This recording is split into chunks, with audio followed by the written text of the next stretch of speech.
entonces nosotros trabajamos con la población con la que contábamos en ese momento, y uno de los médicos que trabajó con nosotros ahí está haciendo unas pruebas, él se está capacitando, y el que está ahí arrodillado pidiendo perdón soy yo.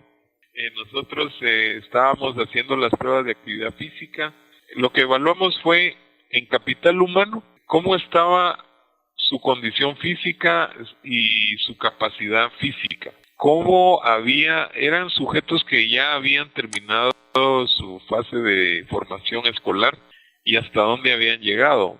Cómo estaba su comprensión de lectura con la serie 1A de la serie interamericana de lectura, y para pruebas de inteligencia utilizamos las matrices progresivas de Raven. Y en cuanto a productividad económica vimos aspectos como ocupación, ingresos y sueldos, si eran asalariados, si eran no asalariados, sus gastos y su tenencia de bienes y riquezas. Como les digo, este es un resumen, y si ustedes lo quieren profundizar, ahí están los artículos, las referencias para que ustedes lo vean. Los hallazgos es que la mejoría en salud, nutrición y educación frecuentemente se justifica por su valor intrínseco. Mejor salud y nutrición y educación son consideradas cosas buenas, así como una introducción. Entonces se presenta aquí la evidencia preliminar de Guatemala que muestra que las inversiones de la nutrición de preescolares producen mejoras sustantivas en los logros educacionales. De tal manera que estos resultados sugieren que pues es un buen negocio, que las inversiones en nutrición son complementados y no son competidores a inversiones en educación. Entonces se examinaron aquí los datos para examinar la relación entre estas variables educativas y una exposición de individuos al suplemento entre los 6 y los 24 meses de edad. Entonces esta es una diapositiva un poco extraña, pero digamos que los niños de nuestro estudio, ellos empiezan a nacer en 1962, o sea que eran niños muy grandes para haberse expuesto de 0 a 36 meses, porque el estudio empezó en 1969. Eso quiere decir que cuando el estudio empezó, estos niños tenían 6 años y medio y fueron enrolados en el estudio porque el criterio era que tuvieran menos de 7 años, pero ya prácticamente estuvieron en el estudio solo 7 años. Y hay un grupo que nació a partir del 69 para el 74, que fueron los niños que se expusieron efectivamente de los 0 a 36 meses. Esto es lo que llamamos el supergrupo de la intervención. Y hay niños que nacieron a partir del 74 que algunos de ellos ya no lograron completar los 3 años porque solo llegaron a 2 años y medio, o a 2 años, o a 1 año de la intervención. ¿Qué encontramos nosotros en escolaridad? Los efectos se encontraron en las mujeres que, digamos que la suplementación mejoró en 1.2 años el nivel de escolaridad, y eso quiere decir 36% más. En cuanto a lectura, se encontraron efectos tanto en hombres como en mujeres, y 28% de más puntaje de comprensiones de lectura. Y en el área cognitiva, pues los efectos en hombres y mujeres tenían 24% de más en puntaje de Raven.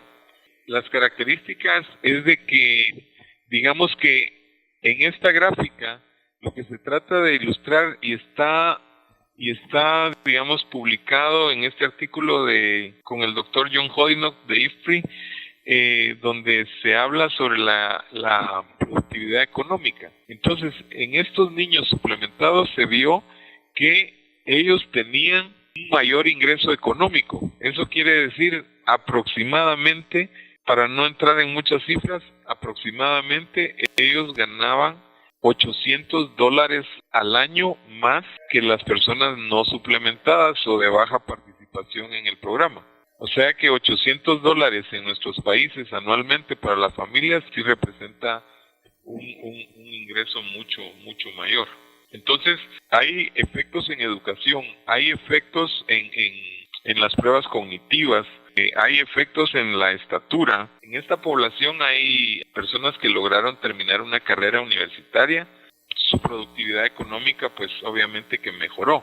Entonces nosotros También se compartió esta información en la serie Lancet que salió hace un par de años y ellos concluían esto con datos de este estudio y con datos de otros estudios a nivel del mundo, en que el daño que se sufre en la vida temprana conduce a limitaciones permanentes. Los niños desnutridos es más probable que lleguen a ser adultos pequeños que den a luz niños pequeños, y no por efectos genéticos, sino que porque están expuestos a los mismos fenómenos ambientales. El pobre crecimiento fetal o retardo de crecimiento en los primeros 2 años de la vida conduce a una productividad económica menor en la vida adulta. Y todo lo que ustedes pueden ir ahí para ir resumiendo, tenemos que la ganancia rápida de peso después de ser desnutrido aumenta el riesgo de enfermedades crónicas en el adulto. Esto sí ya se pudo evidenciar con esta población. Y tal vez las conclusiones finales. Mejorar la nutrición en la niñez temprana conduce a un incremento sustancial en los salarios para hombres, lo que sugiere que las intervenciones en la niñez temprana pueden ser conductores a largo plazo de crecimiento económico. Digamos, mejor nutrición, mejor capital humano, mejor productividad, mejores programas de salud, de nutrición dirigidos a niños pequeños, y eso nos lleva a pensar cuáles son las acciones prioritarias en nutrición. Tienen que estar dirigidas a la población más vulnerable. Tenemos que hacer esfuerzos por mejorar la nutrición materna y las características de los resultados del embarazo, promover la lactancia materna exclusiva durante los primeros 6 meses de la vida y continuar así hasta el segundo año. La lactancia materna con una buena introducción de alimentos complementarios entre el periodo de 6 y 24 meses.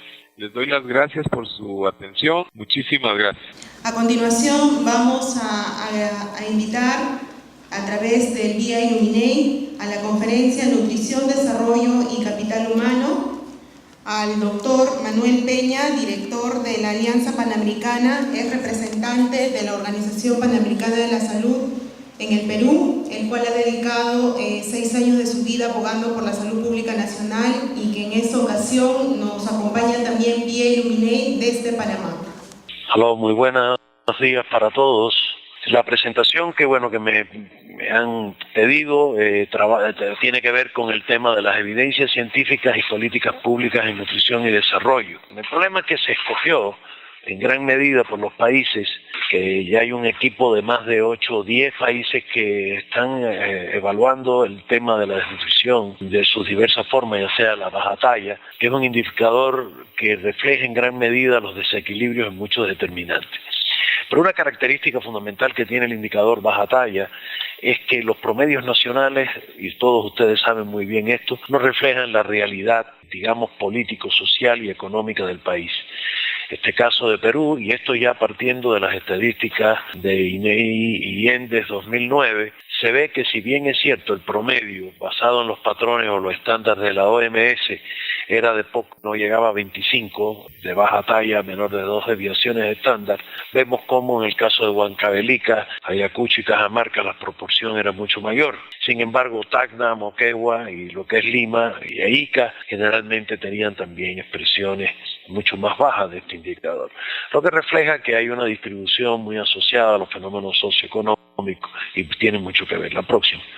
Entonces, por un lado, como decía, la baja talla se asocia a una capacidad de aprendizaje limitada, a una capacidad física de trabajo también limitada, por supuesto teniendo una repercusión sobre el desarrollo intelectual y la productividad, y en el desarrollo ya no solo individual, sino en la sociedad que se desempeñan los individuos.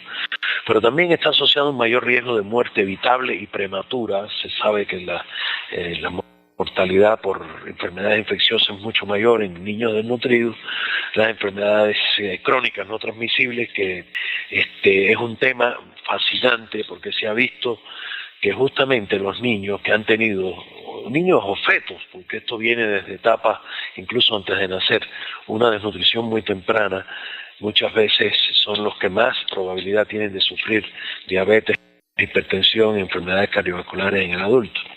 Están los estudios hechos por Barker, estudios hechos en el Reino Unido, en Suecia, y los que mencionó el colega que me precedió, que es el estudio de Oriente de Guatemala, donde también muestra este elemento. Precisamente este año en septiembre se va a celebrar como la Asamblea General de Naciones Unidas un tema que es el tema de las crónicas no transmisibles. O sea, es una reunión en la que participan los jefes de Estado y por segunda vez en la historia se trata un tema de salud. El primero fue SIDA, ahora es crónica, pero que justamente yo quiero insistir que este tema de las crónicas no solo es un problema alimentario aislado, o es un problema de orden de actividad física, sino es un tema mucho más complejo, sobre todo en los países en desarrollo. Por último, están mucho más expuestos estos niños con baja talla, con vulnerabilidad en desastres, violencia y drogadicciones. Y lo que es más crítico, este elemento nutricional es lo que genera una transmisión entre una generación y otra para la pobreza y el subdesarrollo. Entonces, ¿por qué no había disminuido la desnutrición en el Perú? Y esto se puede asociar también a las mismas razones que en otros países. Primero, porque se ha manejado solo como un problema alimentario o solo como un problema de salud y no se tomaron en cuenta un gran número de determinantes que vamos a ver. Otro tema fue la escasa participación de los gobiernos regionales, locales y la comunidad. Muchas veces la tendencia de nuestros organismos internacionales y también de los propios países es enfocar solo hacia el marco nacional.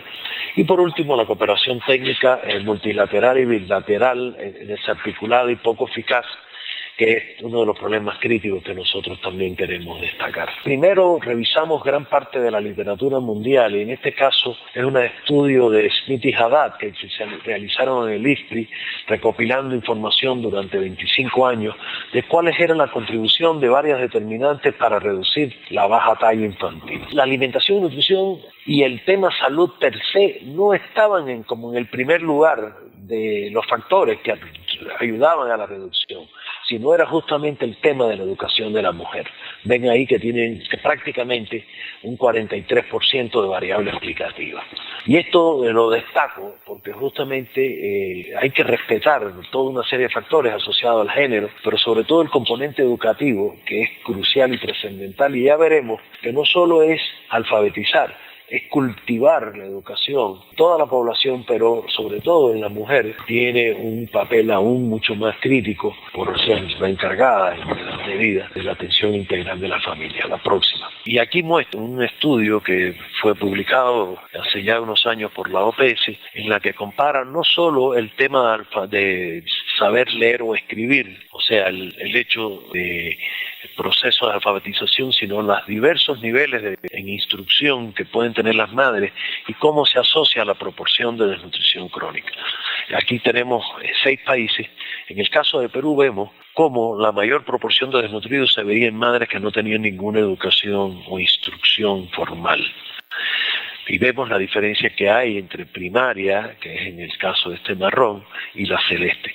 Sin embargo, cuando comparamos entre primaria y secundaria en el Perú, vemos que la influencia, que el peso que tiene el tener educación secundaria es uno de los elementos que también genera. Y miren cómo es que la proporción de niños de baja talla es tan diferente. No estoy hablando de factores causales, estoy hablando de asociaciones. Aquí no hay un estudio que demuestre causalidad, pero sin duda es una determinante crítica. Y además, por supuesto, aquellas madres con educación superior, la proporción de niños desnutridos es también mucho más baja. Fíjense que ese patrón, la formalidad del patrón, se reproduce casi de manera similar, con magnitudes distintas en 6 países, en otros 5 países de América Latina. Aquí el caso de Guatemala, que es el país con mayor proporción de niños baja talla, también es muy similar al caso de Perú.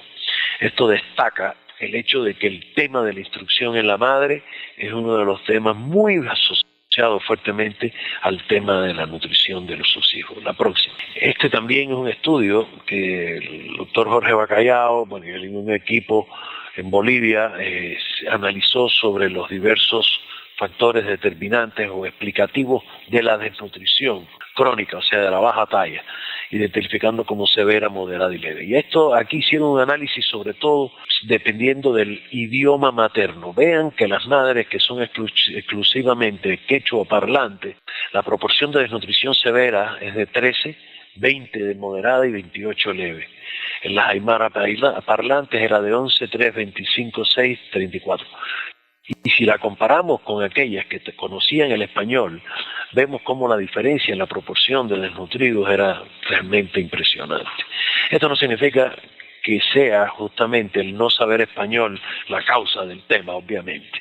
Simplemente lo que significa que el nivel educativo de la madre, en este caso reflejado por el otro idioma como es el español, es uno de los elementos también muy asociados a la magnitud de severidad de la baja talla, como pueden ver acá.